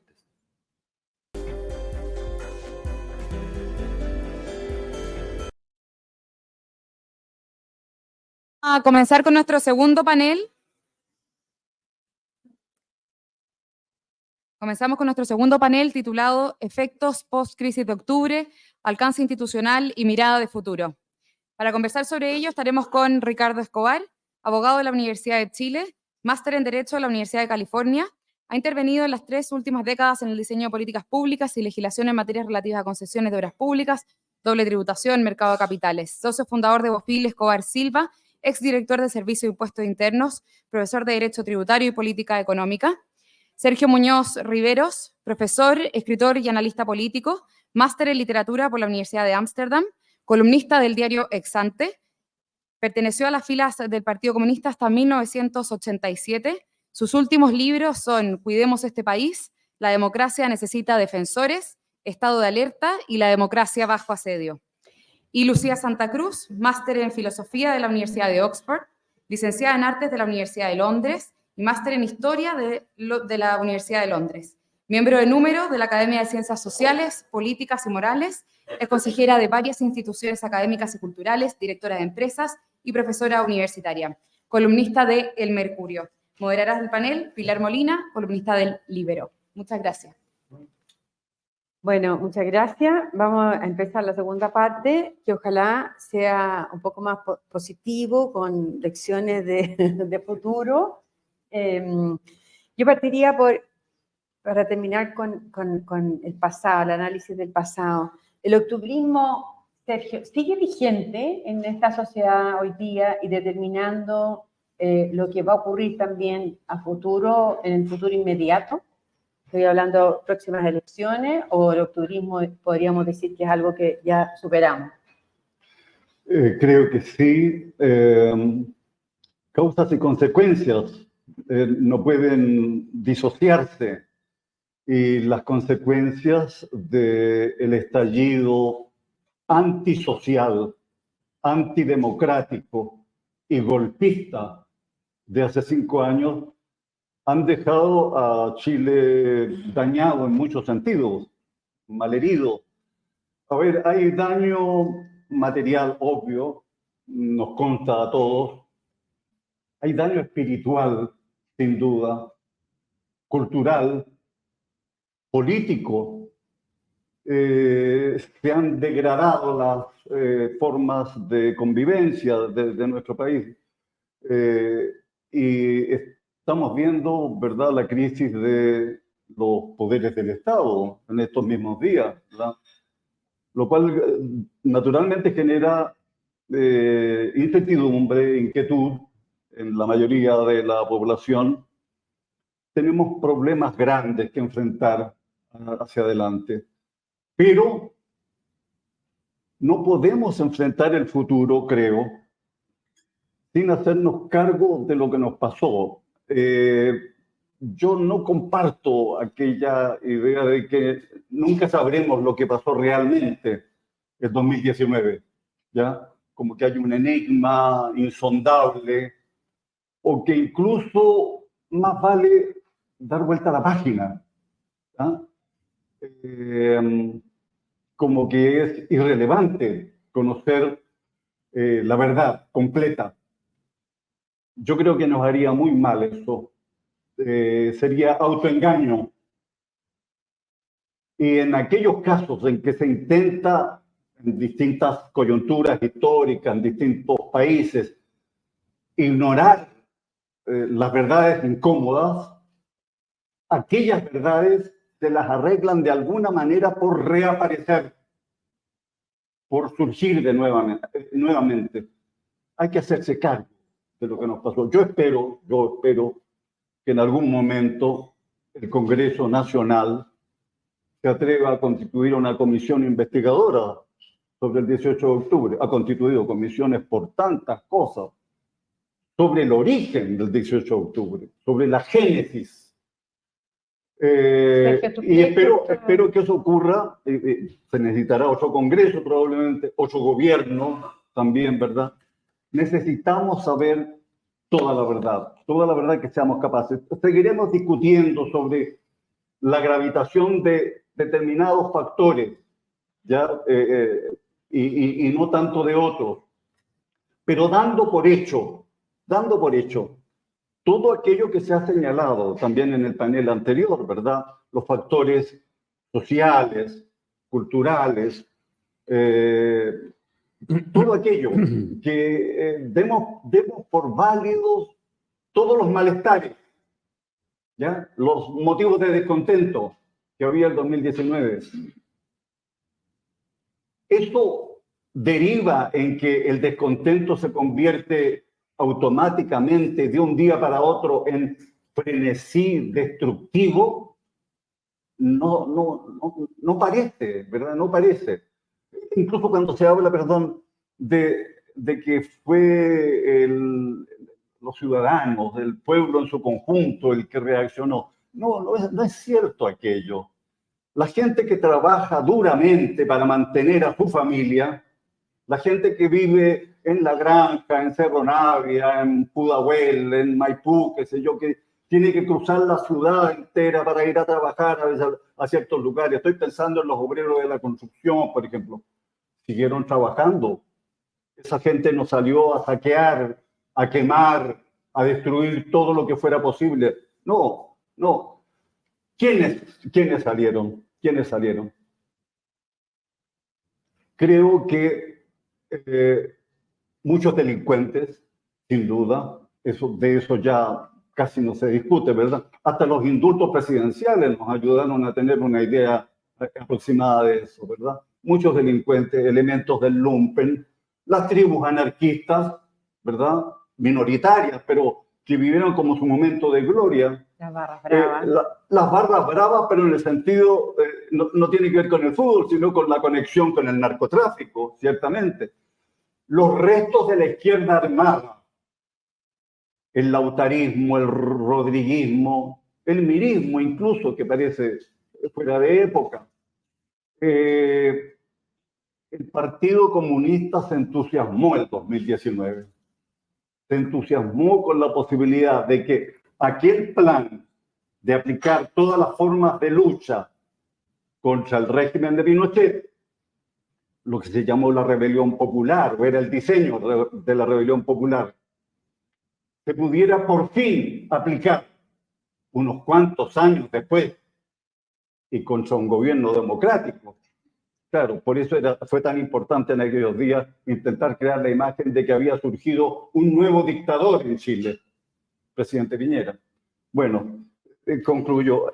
Tenemos por delante grandes tareas, pero tenemos que hacernos cargo del pasado. No podemos echar tierra al asunto fácilmente. Y termino con un asunto que yo sé que cuesta asimilarlo como hipótesis de análisis, como tesis a estas alturas. La planteé hace 4 años en este mismo lugar, en el lanzamiento del libro de Luis Larraín. Plena pandemia, había poca gente, todos con mascarilla, lo recuerdo muy bien. Sostengo que el golpe principal del 18 de octubre vino desde fuera de Chile. Desde fuera de Chile. El golpe principal, para que no simplifiquemos, participaron muchos otros factores, mucha gente de diversa. El golpe principal, y eso significó muchos millones de dólares, probablemente. ¿A qué me estoy refiriendo? Venezuela. ¿A qué me estoy refiriendo? A Venezuela, por supuesto, pues. A Venezuela me estoy refiriendo, a la dictadura de Maduro, ¿verdad? Además, casi ya lo reconocen explícitamente. Este mismo año, Diosdado Cabello, en febrero de este año, dijo, cuando el presidente Piñera vino en febrero del 2019 a encabezar una invasión a Venezuela, ¿verdad?, estaba validando lo que nosotros pudiéramos hacer en Chile. Esas fueron aproximadamente sus palabras. Nicolás Maduro lo ha dicho más o menos así también. Venganza, desquite. ¡Qué invasión! Por Dios, ¿por qué no lo denunciaron en ese mismo año, verdad? Ante las Naciones Unidas, el intento de invasión. Nunca se habló de eso, ¿verdad? El presidente Piñera viajó a la frontera, se reunió con el presidente colombiano, Iván Duque, con el líder democrático Juan Guaidó. Era el esfuerzo para que se abriera la frontera, para que entraran alimentos y medicamentos. Bueno, ¿cuántos delincuentes envió Nicolás Maduro a Chile? lo pregunto de nuevo. ¿Cuántos delincuentes envió la dictadura venezolana a Chile? Muchísimos. Fue la mano de obra. La mano de obra. Los sicarios que asesinaron al teniente Ronald Ojeda en febrero de este año, a Ronald Ojeda. ¿Alguien duda a esta altura? Ni siquiera la fiscalía, de que esos sicarios, los asesinos del teniente Ojeda, respondían a instrucciones de Caracas. Tenemos que hacernos cargo de este asunto. Es incómodo, es desagradable, porque además plantea ciertas flaquezas del Estado chileno, ciertas debilidades que hay que corregir. Necesitamos un verdadero servicio de inteligencia, por ejemplo, que hacia adelante, y comparto las cosas dichas en el primer panel, un pacto democrático que cumplan todas las fuerzas políticas. Tiene que haber un compromiso explícito respecto de las reglas de la democracia liberal. La violencia es inadmisible en condiciones democráticas. Perdón. Muchas gracias. Lucía, A ver, una revisión del octubrismo. si tú me preguntas qué es lo que queda del octubrismo, yo creo que inevitablemente eso me tiene que remontar a tratar de entender mejor qué fue el octubrismo. Y en ese sentido me gustaría retomar, antes que nada, lo que planteó María José Nodón, en el sentido de que esta supuesta dicotomía, que o fue el malestar o fue la violencia, es muy poco conducente a entender realmente lo que pasó. A ver, malestar hay siempre. Malestar, hemos visto demostraciones de malestar desde el 2011 en adelante, con marchas que no eran cualitativamente distintas a la del 25. A lo mejor el 25 de octubre hubo más personas. Entonces, para mí, lo que hace un evento distinto al octubrismo es la introducción de la violencia. Yo creo que es tremendamente importante, además, definir qué malestar, por qué el malestar. Y yo creo que es una simpleza muy conveniente para la izquierda plantear que este es un malestar contra el neoliberalismo, contra las carencias insatisfechas. Carencias insatisfechas van a haber siempre. Entonces yo creo que si nosotros no nos adentramos a una comprensión más profunda, más compleja, de por qué el malestar, no vamos a entender cuáles son los elementos que perduran. Y ahí yo, después de hay tiempo, feliz de entrar en un análisis más profundo de lo que significa, de lo que significó un proceso de modernización rápido, con crecimiento económico sin precedente, que cambió radicalmente la estructura social de este país, y cambió la cultura y cambió la mentalidad. Porque un país donde la población tiene 4 años de escolaridad promedio, donde el 3% de la población va a la universidad, es un país muy distinto a uno donde tiene 12 años y donde el 50%, 70% de los cuales es primera generación que va a la universidad, entra a la educación superior. Eso transforma la mentalidad y la cultura. Es muy distinto un país donde el 50% vive bajo el oprobio de la pobreza y un país donde esa gente sale de la pobreza, pero constituye una clase media, frágil, vulnerable, con bajo salario, que depende para su prosperidad, digamos, que siga habiendo crecimiento económico. Y el crecimiento económico se paraliza. Pero no puedo obviar mi perspectiva histórica, y a mí me gustaría referirme también a lo que dijo María José, que esto es un proceso, y es importante porque los procesos no han terminado. Y es un proceso de larga duración.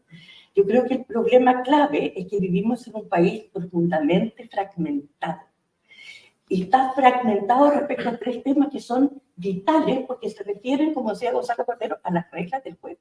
Aquí hay una mitad del país, varía, a veces más, a veces menos, que es partidaria de la democracia liberal representativa que nos ha acompañado desde la independencia, pero hay otro sector que quiere reemplazar y sustituir ese sistema democrático liberal representativo y lo viene haciendo desde la unidad popular.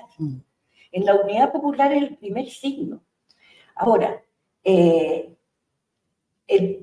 Partido Comunista, yo creo que tiene un rol muy importante en esto.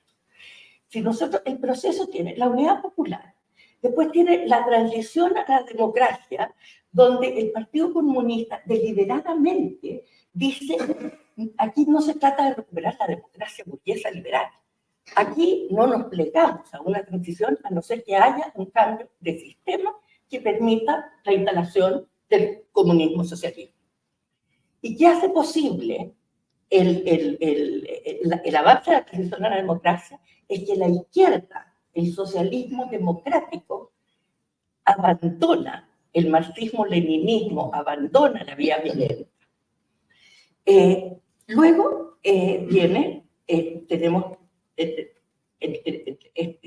Frente Amplio, la nueva mayoría, constituye nuevamente un tránsito hacia ese intento de cambiar esas tres cosas: democracia, sistema económico y la forma en que nos relacionamos con la violencia.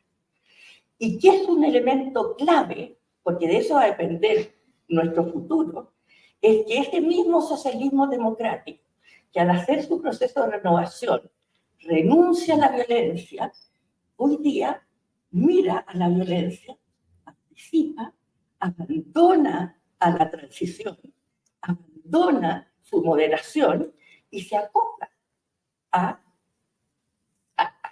esa parte del clivaje. Entonces, yo creo que los ojos tienen que estar muy puestos ahí. ¿Pero fue una adaptación oportunista o es que se acomodó y es sin vuelta? Porque igual han hecho mea culpa. Han hecho mea culpa, pero apoyaron con entusiasmo rebalsante el proyecto de Así es. convencional. Y lo volverían a hacer entonces. ¿No hay convicción entonces? Hoy día cuando uno ve estos giros, ¿no hay convicción? ¿Lo que hay es oportunismo? Yo creo que son todos un poquito como Boric. Una parte de ellos quieren tener algo que pedir y otros no tanto. Y a lo mejor son contradicciones que todos tenemos más o menos, pero les parece que la tienen más. Fíjate. ¿Qué dirías tú del octubrismo, de la fiera del octubrismo que nos tuvo en jaque y que parece vivo o sigue coleteando y nos sigue determinando? Yo creo que está vivo y coleando y aparece con frecuencia, digamos, en ¿Dónde lo las ves políticas tú? públicas. El mejor ejemplo es lo que acabamos de ver en el proyecto que se presentó sobre el FES, el financiamiento de la educación superior, que en el fondo es volver a las mismas demandas y a las mismas cosas que plantearon desde el 2014 en adelante, y lo que no se pudo hacer antes, bueno, veamos si se puede hacer ahora. Y yo creo, porque hablemos de futuro, que creo que esa era la invitación de nuestro panel. Yo creo que acá en un ambiente de ustedes que son gente más bien de derecha, todo, hay algunas lecciones que sacar, y yo creo que la derecha no las saca muy bien. Me explico. Voy a poner 3 ejemplos.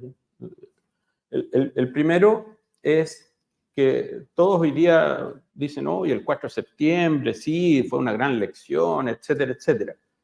El acuerdo, el proceso partió con lo del 15 de noviembre. La verdad que el 15 de noviembre la película era negra total. O sea, la posibilidad de que luego de ese acuerdo este país terminara con algún sistema constitucional medianamente decente era entre baja y remota, digamos. Nadie estaba muy optimista de nada. Cuando vino después el proceso de elección de los constituyentes, esto pasó de negro a negro oscuro. O sea, ahí todo el mundo se dio cuenta de repente, incluyendo los partidos de izquierda, que los habían pasado por la izquierda, que se había llenado de gente desconocida, que aparecían ahí estos independientes, que había gente que se había aprovechado del sistema electoral, y de repente nos encontramos con el proceso donde terminábamos con 12 jurisdicciones judiciales, congresos repartidos por todo Chile y todo tipo de locuras. Y afortunadamente fue así, porque era tan desquiciado el proyecto que fue relativamente fácil al final decir esto no es aceptable. Pero eso fue una suerte. Si hubiera habido un poquito más de mesura, no hubiera habido tanto maximalismo, probablemente hoy día estaríamos en un escenario bien distinto. Entonces, Y creo que ahí la lección que hay para la derecha es que trabajaron juntos. Por primera vez dejaron de ser codazos y puñaladas entre Renovación Nacional, la UDI, Evópolis y el senador del norte con el del sur y el no sé qué.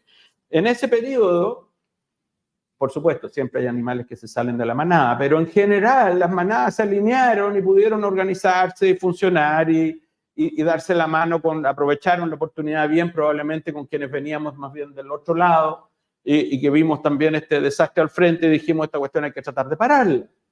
Y fue posible, hermano. Primera ocasión que hay para continuar, porque fue una buena lección, o sea, probablemente es el acto político más importante que ha ocurrido en décadas, el que haya sido posible hacer eso después del triunfalismo que venía en la etapa previa, si esto era extremadamente improbable, y sin embargo se logró. ¿Y por qué se logró? Porque ocurrió esa coordinación, esa unidad, se bajaron legítimas diferencias que pueden tener o preferencias y demás, y de repente estaban todos ordenaditos. Primera ocasión que tienen para continuar haciendo un trabajo bien hecho en esto, por la responsabilidad que significaba esa mayoría y todo lo demás, acto seguido la pierden. Los republicanos se dan el gustito de su vida, se apropian de la siguiente constituyente y terminan regalando una derrota cuando pudieron haber dado un ejemplo de gobernabilidad de todo. Lamentable. Siguiente oportunidad que tenían de hacer algo que mostrara capacidad de gobierno, gestión, de trabajar por Chile y no solamente por el sector y todo lo demás, las elecciones municipales estas donde tenían que haber tratado de sacar las mayores cantidades posibles de alcaldes, de consejeros, de gobernadores, etcétera, después de la terrible derrota que había sido la última municipal, porque nunca habían sacado menos. ¿Qué es lo que hacen?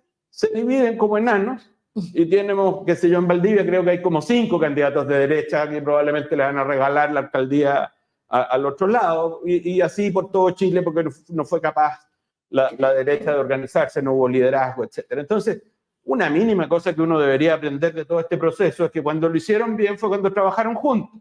Le regalan la cancha a los contrarios si se ponen a hacer lo que hacen siempre. Pero resulta que las costumbres viejas son difíciles de matar, como dicen los gringos, y siguen trabajando de esa manera. A mí me sorprende, lo encuentro bastante necio. Y sin embargo ocurre. Ahí tienen un ejemplo. Segundo ejemplo, no más AFP. No más AFP es un movimiento que viene hace tiempo, ya claramente manejado por la izquierda, como ustedes quieran decir. ¿En qué se enfrasca la derecha? En vez de enfocarse en una buena negociación sobre las pensiones, se ponen a discutirle a Bachelet, o a quien sea, digamos, si es que vale la pena o no tener una AFP estatal. Y vamos defendiendo los principios hasta la muerte de que para qué el Estado va a tener una AFP estatal. ¿Qué importa? Que saquen una AFP estatal, que era lo importante, subir la edad de cotización de las mujeres, subir la edad de cotización de los hombres a 67 años, los hombres y mujeres en vez de los 65. Una AFP estatal le iba a ganar a Habitat o a Cupru el día del níspero. Mucho mejor en los otros, con suerte iban a empatar, iban a hacer el mismo paquete de inversiones de los otros, iban a tener la misma rentabilidad con un costo fiscal más barato que cualquier pensión que hay que justificar hoy día. No creen en el mercado. Le prefirieron cerrar el mercado a las AFP de hoy día que generarle una competencia de adentro del Estado que iba a ser mala, lo más probable, o en el mejor de los casos mediocre. ¿Qué importaba? Pero no, hay ceguera política. ¿Ya? Los bancos. Hubo que pasar años para que la derecha aprobara una reforma en que los bancos en forma automática usaran el saldo de cuenta que tengo en mi cuenta corriente para pagar mi sobregiro. O sea, al banco que me cobra intereses por una supuesta deuda que tiene plata mía al otro lado, no lo hacía en forma automática. Yo me tenía que meter al banco o ir al banco para cambiar la plata de un lado a otro. Un abuso, claramente. Y resulta que aquí están protegiendo al sector financiero. Y hubo que pasar años para que esa reforma pasara. Entonces, mirando hacia atrás, cuando hablaban correctamente de que estas cosas se vienen incubando desde hace tiempo, y creo que Gonzalo hablaba del tema de que la derecha defiende intereses, claro que defiende intereses, es cierto que los defiende. Y son re malos para salirse de ahí. Entonces, aprendan algo de esta cuestión, si es evidente. Y el tercer ejemplo, creo, es cultural. Si yo les digo, ¿cómo están todos ustedes? ¿Alguien cree que le pregunté a los hombres y que no le pregunté a las mujeres de este grupo? Porque estoy hablando castellano y todos hablamos castellano. La izquierda ha instalado, con la cosa esta del discurso feminista, que no es solo en Chile, a nivel mundial, esta cuestión de que para poder decir todos, si digo todos y no digo todos y todas, entonces yo estoy promoviendo el discurso patriarcal, el abuso sobre las mujeres, y no tengo idea cuánta cosa más. Que por supuesto es una tontera, es una bandera. ¿Qué hace la derecha? Empieza a hablar de todes. ¿Cuántos de ustedes no han dicho en sus clases todos y todas? Buenos días, alumnos y alumnas, y no sé qué. Y empiezan con la redundancia más absurda. Eso es, han sido colonizados culturalmente. Se rinden a una bandera de la manera más tonta que hay, en vez de defender lo importante, que es la defensa de las mujeres, que no es esa la defensa. La defensa de las mujeres no es cuántas mujeres hay en un directorio. La defensa de las mujeres es que todavía seguimos sin sala cuna, que no pueden ir a trabajar. Esos son los problemas de verdad de los millones de mujeres de Chile. Entonces, y nos seguimos comprando, y digo nos seguimos porque esto es todo, esto le pasa hasta a los amarillos. Yo vivo discutiendo con un buen amigo que escribe fantástico, que por temor a su señora escribe siempre todos y todas, amigos y amigas, y qué sé yo. Entonces yo le digo, pero esto es colonialismo, están colonizados culturalmente por la izquierda. Entonces ahí hay tres ejemplos de cosas que podrían cambiar, y podrían cambiar fácilmente. No se requiere ni cambios legales ni ninguna cosa, se requiere liderazgo, voluntad, ¿no? Bien optimista. La crisis institucional en la que estamos hoy, ¿en qué medida está alimentada por lo de donde venimos y en qué medida está alimentando a que permanezcamos en crisis permanente? Sí, bueno, hay un nexo, ¿verdad?, entre el pasado, el presente, el futuro. ¿Quién sabe cómo va a ser el futuro, verdad? No hay leyes históricas. Pero la crisis que estamos hoy alimenta el octubrismo. Tiendo a ser optimista respecto del futuro del país. De partida, la mirada que hoy existe sobre el 18 de octubre ya es distinta. Las encuestas lo están mostrando, la encuesta del CEP fue muy reveladora al respecto. Hay una mirada distinta. Claro, hay algunos columnistas porfiados, ¿verdad?, que siguen diciendo más o menos las cosas que decían hace 5 años, pero en fin, es parte de los derechos democráticos, Creo que tenemos un país resistente, es muy impresionante constatarlo. Resistió la agresión a mansalva del 2019, ¿ya? Que llevó al país a una situación límite, casi el lugar sin límites, por así decirlo. Resistió después el experimento constituyente. Yo sé que respecto de este asunto hay distintas opiniones, que sé yo. Bueno, pero tengámonos a los hechos. De alguna manera, el país estuvo 4 años buscando un remedio para una enfermedad que no existía.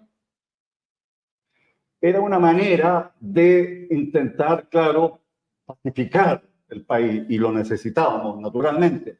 Y yo entiendo que el esfuerzo del presidente Piñera, del ministro Blumel, ayer tuve un diálogo con el exministro Blumel en otro espacio, claro, era tratar de comprometer a las fuerzas políticas, ¿verdad?, en el desarrollo pacífico, ¿verdad?, en la protección de la convivencia democrática. Pero ahí hubo, claro, percepciones distorsionadas. Creo, por ejemplo, que de buena fe, el gobierno del presidente Piñera pensó que pactando con Jaime Quintana, o con Tomás, que era presidente del Senado, con Tomás Flores, presidente de la Cámara de Diputados, las bancadas, ¿verdad?, de la centroizquierda, la calle se calmaba. Como si Jaime Quintana hubiera tenido algo así como un gran poder de control de la calle. Para nada, no había tal, digamos. Estaban asustados todos los parlamentarios, todos los que negociaron el acuerdo del 15 de noviembre, estaban aterrados en realidad, dispuestos a aprobar cualquier cosa, una especie de asamblea constituyente, ¿verdad? Escaños de raza, bueno, todo lo que sabemos. Y ya conocemos el resultado. Cuando se habla de las demandas pendientes, las demandas que no se han satisfecho, bueno, estaban todas en el proyecto de constitución, pues. Ahí estaba, era la síntesis de las demandas, digamos, de aquella izquierda radical, ¿verdad?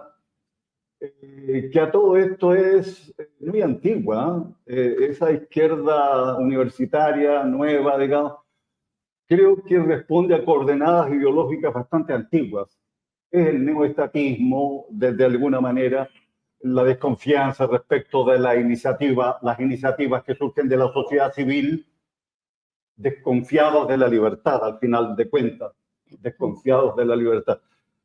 Tiendo a pensar que el país puede salir adelante, pero siempre que cumplamos ciertos requisitos, ciertas condiciones, ¿verdad? Bueno, lo primero, asegurar el orden democrático, compromiso explícito de defensa del Estado de Derecho. Eso significa muchas cosas, entre otras, reconocer el monopolio de la fuerza en las Fuerzas Armadas y las Fuerzas Policiales, asegurar que el Estado controle todo el territorio nacional. No puede haber ciertos espacios no controlados por el Estado. ¿Qué es lo que es Temucuicui, por ejemplo? ¿Verdad? Entonces, hay grandes desafíos. Necesitamos una agencia de inteligencia que merezca el nombre de tal. No la tenemos. No la hubo en 2019 y hoy todavía no la hay. No la hay. Viene, parece, un Ministerio de Seguridad Pública. El asunto de la seguridad pública es la preocupación número uno, legítimamente, de la mayoría de los chilenos. Y la seguridad pública está conectada con la seguridad nacional. Las Fuerzas Armadas deberían estar especialmente preocupadas de este asunto, ¿ya? Porque el país estuvo con la Guardia Baja en el 2019. Como que nos sorprendieron, nos golpearon, ¿verdad? Nos golpearon por la espalda. Hay que reforzar las defensas.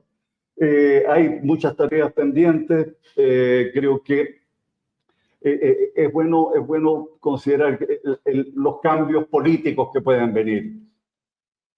La centro derecha tiene que hacerse cargo de la responsabilidad que probablemente se le viene encima. Y no sirven, creo, mirando desde fuera, estas expresiones de que, bueno, si llegamos al gobierno va a venir un nuevo estallido, entonces tal vez sea más conveniente mantenerse en la oposición, algo como eso, ¿verdad? No.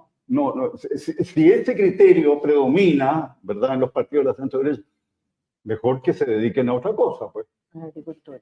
Mejor que se dediquen a otra cosa, ¿no? Aquí vienen desafíos duros. Eso significa amarrarse los pantalones, ¿verdad? Y disponerse a enfrentar de manera de dar confianza a la mayoría del país. Hay que ofrecer un camino de esperanza, un camino de esperanza. Y eso significa también energía política, fuerza, digamos, para conducir el país hacia una ruta de nuevo progreso. Lucía, ¿tú crees que ha habido una evolución en términos de que es necesaria la fuerza para la mantención del orden público y que es legítimo que el Estado use la fuerza cuando en el Congreso no han sido capaces de aprobar las famosas RUF, reglas del uso de la fuerza, y quieren sacar a los militares a la calle para combatir la delincuencia sin reglas claras que eviten que terminen en la cárcel? Sí, yo me temo con un ministro de Justicia del Partido Comunista, Imagino. hoy día la cosa no va a ser mejor. No. Tú preguntabas también, y me gustaría acoplarme a esta pregunta, el futuro, ¿qué hay de bueno? ¿Qué podríamos...? Yo quisiera primero decirte lo que yo creo que hay de malo, pero para terminar, una esperanza. Mira, yo creo que de las consecuencias graves de lo que ha pasado, tenemos la polarización extrema que estamos viviendo. Esto, por supuesto, que es resultado del octubrismo y es también resultado de un sistema político que tiende a resultados polarizados. Si no es no es curiosidad que se hayan agudizado los conflictos después del fin del binominal. El binominal hacía tender a las personas hacia el centro para poder ganar. Hoy día exactamente al revés. Incentiva los extremos con 2%, 1%, que pueden salir elegidos.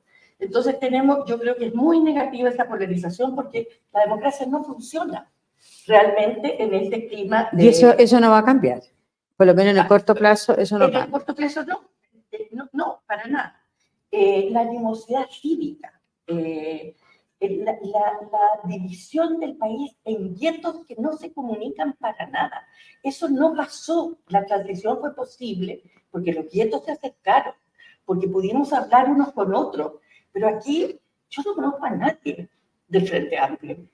Y eso es muy raro, porque se supone que las personas en el debate público, en el ámbito público, se juntan, se encuentran. Eso no sucede.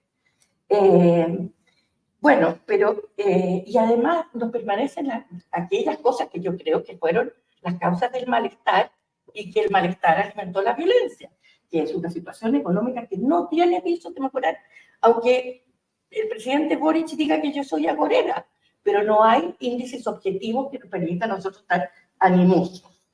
Las fracturas siguen igual. Yo creo que, y me sumo un poco a lo que decía Ricardo, yo creo que la derecha no ha tomado conciencia del abismo en que estuvimos. Porque la verdad es que si tomáramos en cuenta que estuvimos así de caer en un régimen constitucional antidemocrático, anti-economía de mercado, en que nuestras libertades y derechos habrían estado profundamente en juego, si tomaran nota de eso, no estaría pasando esa división y esa pugna permanente por trivia en la que nosotros nos vemos enfrentados. Y que la mayoría de los votantes que no pertenecemos estrictamente a ningún partido, nos da lo mismo. A mí me da lo mismo que sea UDI, que sea RN, que sea Bópoli. Yo lo que quiero es alguien que represente mis ideas. Lo bueno. Pero hay lo bueno. Lo bueno. Lo bueno. Aquí yo sé que voy a provocar alguna... A ver, yo creo que es extremadamente bueno el cambio del clima de opinión que refleja la encuesta CEP. No cabe la menor duda, esta revalorización del orden público, de la importancia del Estado de Derecho, yo creo que augura mejores tiempos, pero no sé por cuánto. Somos un país muy volátil. En un plazo muy corto tuvimos la lista del pueblo y tuvimos el triunfo republicano. Entonces, bueno, los historiadores nunca hemos podido predecir el futuro, pero yo esta parte la... Ahora, a donde viene la parte más... Es que yo creo que es muy positivo, que yo sé que es incompleto, que yo sé que tiene muchas contradicciones, pero yo creo que el cambio de retórica del presidente de la República, en que a mí me ha tocado verlo, oírlo, hablar de acuerdo, de cooperación, de crecimiento económico. El crecimiento económico era un tabú. Ahora, es cierto que no sabemos por qué lo hace, si es convicción, si es conveniencia electoral. Yo creo que la experiencia de gobernar transforma. Hay muchas instancias de personas que han cambiado radicalmente. Ahora, uno está en un carril optimista porque por Venezuela, por Ucrania, por el crecimiento, y va a visitar la exposición del MIR, lo que es un homenaje a la violencia. Entonces, pero va creando ciertas realidades. Yo creo que si a mí el 15 de noviembre me hubieran dicho que íbamos a estar donde estábamos, yo no habría podido creer el desenlace magnífico que hemos tenido, en que tenemos democracia, en que la economía de mercado puede gustarnos muchas de las políticas públicas, no gustarnos, pero ahí está, tenemos mercado, tenemos abierta la economía, no estamos en la situación de la unidad popular donde se destruyó el aparato productivo. Entonces, todos estos son elementos que yo creo que nos permiten retomar el camino. Yo no sé si alguna vez más yo me voy a volver a ilusionar, como lo hice, de que el desarrollo estaba ahí. y que no iba a haber pobreza y que todos iban a tener buena educación. Pero tenemos la posibilidad, pero las cosas no suceden al margen de la forma en que nosotros, los seres humanos, construimos nuestra historia. Y en eso yo me sumo al llamado de Ricardo, que la derecha tiene que recapacitar. Y tiene que recapacitar culturalmente y políticamente. Eso. Ricardo, ¿cuál es tu mirada para el futuro? Yo no soy ni optimista ni pesimista, pero creo que hay algunas oportunidades que se pueden aprovechar o no, y optimista si es que hay alguien que la toma, pesimista si no hay nadie que la agarre, ¿no? Básicamente creo que aquí el tema central es que a la derecha le falta ánimo de poder. Yo creo que lo mejor que le ha pasado a la derecha en años es que parecieran republicanos, pero que no lo han aprovechado bien. ¿Por qué? Porque resulta que eso permite depurar, así como ustedes hablan de que el Partido Comunista no es democrático, etcétera, etcétera, hay una derecha que es muy poco democrática. Y de republicanos se la llevó una buena parte de ellas. Quedan algunos metidos entre medio de la UDI, por ahí con algún RN, pero en general se los llevó. La gente que dice, ojalá volviera Pinochet, que abundan. Yo tengo un montón de amigos que dicen, lo que hace falta es Pinochet. ¿Ya? Esa gente hoy día vota feliz por republicanos. ¿Ya? Y cuando uno se sienta a conversar con alguien de RN, de la UDI, de Evópolis, uno dice, a ver, ¿cómo los distingo a estos? La verdad que no hay cómo distinguirlos, son todos reparecidos. Ya no hay grandes diferencias, es una cuestión histórica nomás de que se agruparon por aquí y por acá. Unos estudiaban en la Católica y eran exalumnos de Jaime Guzmán, los otros no, qué sé yo. Pero la verdad que son puras tonteras. Podrían perfectamente juntarse si tuvieran ánimo de poder de verdad y harían un tremendo poder. Y no lo hacen. Prefieren seguir subdivididos en varios candidatitos y senadores y el amigo de no sé quién en Valdivia. Puras tonteras. Entonces, en vez de verdad surgir liderazgos que digan hagámonos del poder, manejemos los próximos 20 años. Cuestión que no podrían hacer solos, by the way, porque quedan cortos, porque como dije, republicanos les sacó gente, eso es cierto. Bueno, ¿qué te queda? Córrete para el otro lado, si no es tan difícil.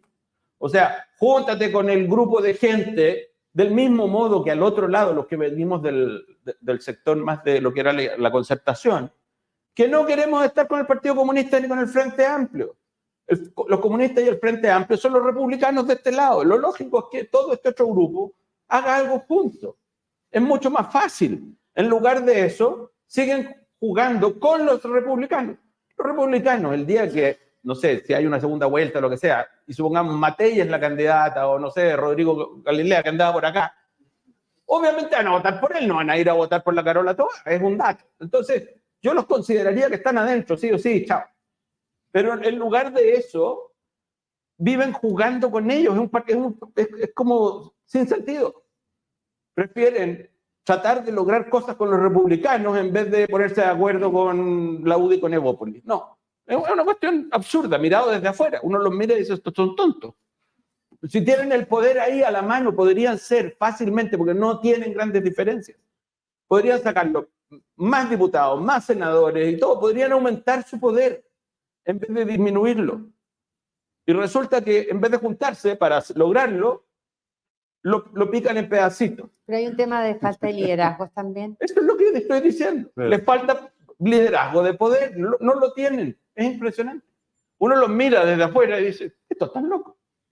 Porque la izquierda lo hace sin ningún problema, se ordenan rapidito. O sea, el ejemplo que dio la izquierda con sus listas de candidatos es mucho mejor que el que dio la derecha, habiendo ellos sido los derrotados al otro lado. Y claro, se daban cuenta de que si no se ordenaban, el triunfo simbólico que iba a tener, que podían sacar después de que Republicanos había barrido y la derecha sumados todos juntos en la última constituyente, era terrible. Se ordenaron rápidamente. ¿Qué hizo la derecha? Se dividió. Entonces, yo creo que si hay algo que hacer es que la oportunidad está ahí. Lo que pasa es que no la toman. Siguen haciendo lo mismo y esperan resultados distintos. Eso es como locura, dicen. Entonces, yo creo que ahí hay una apuesta importante que hacer y es alguna lección que deberían aprender, pero no la toman. Es una cosa bien sorprendente. Las instituciones hoy día están más débiles y el país está más pobre y está girando a cuenta de lo... No es el país que era cuando tuvimos el 18 de octubre, el 19 de octubre. Este es un país más vulnerable, ¿no es cierto?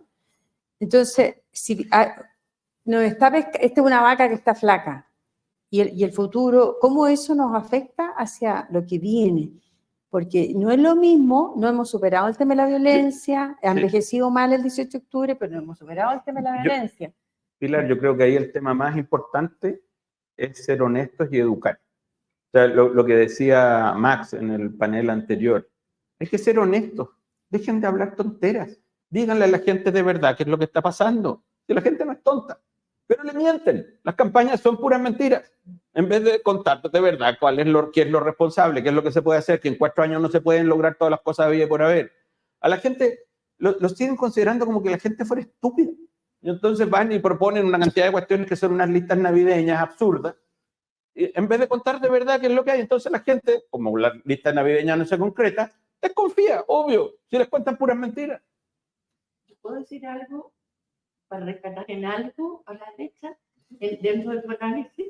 Porque yo creo que, de acuerdo en un 99%, pero hay una cosa.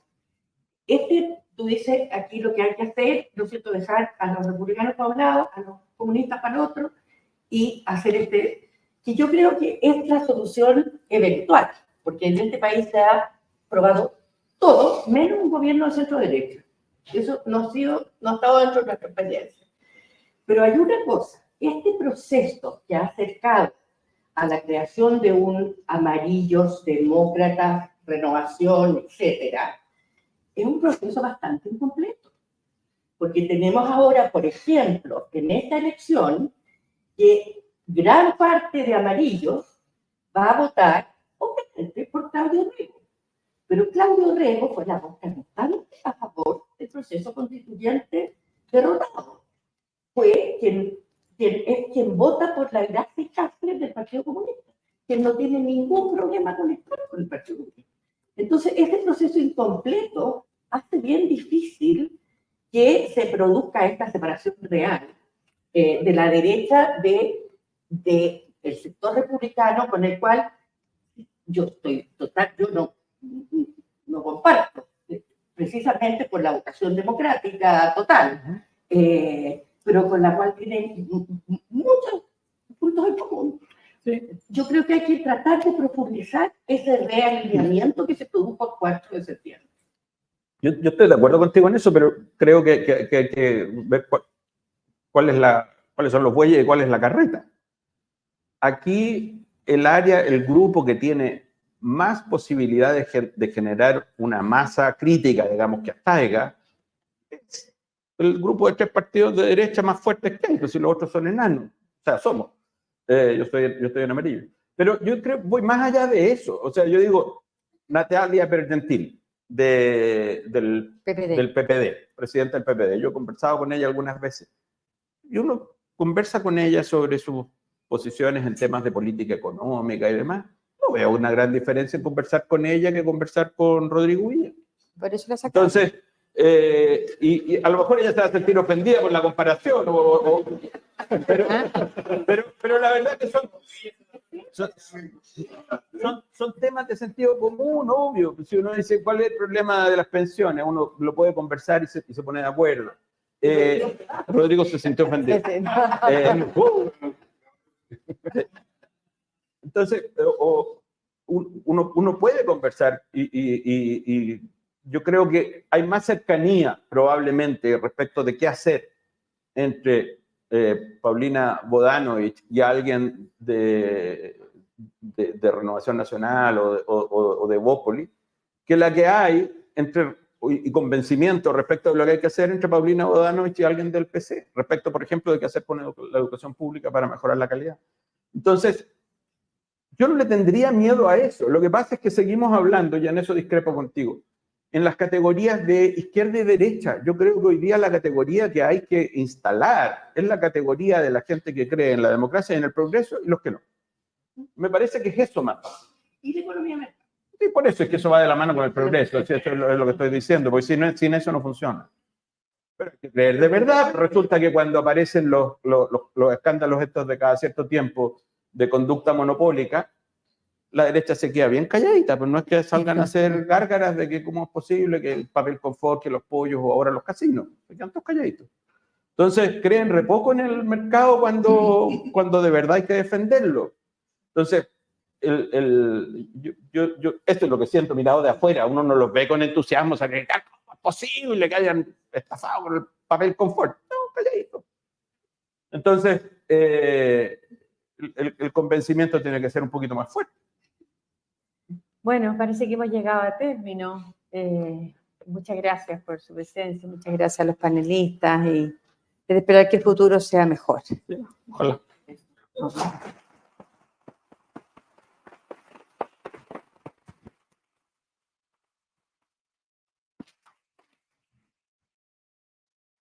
Bueno, muchas gracias a todos por acompañarnos esta mañana. Yo les comento que el encuentro va a quedar disponible en la plataforma de YouTube del Líbero, a quienes también les agradecemos el apoyo en la transmisión. Muchas gracias.